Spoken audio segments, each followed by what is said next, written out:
Now, may I request Honorable Member Sri Rehat Hossain Sarkar, elected from Bhagwangola constituency, to please make and subscribe an oath of affirmation. Rehat Hossain Sarkar.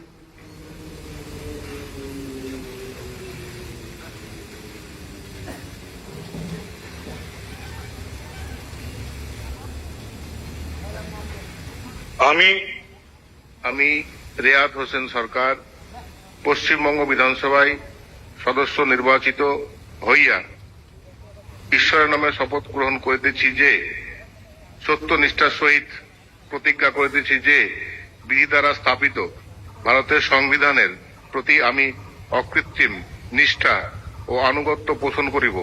আমি ভারতের সার্বভৌমত্ব ও অখণ্ডতা রক্ষা করিব এবং যে কর্তব্যভার আমি গ্রহণ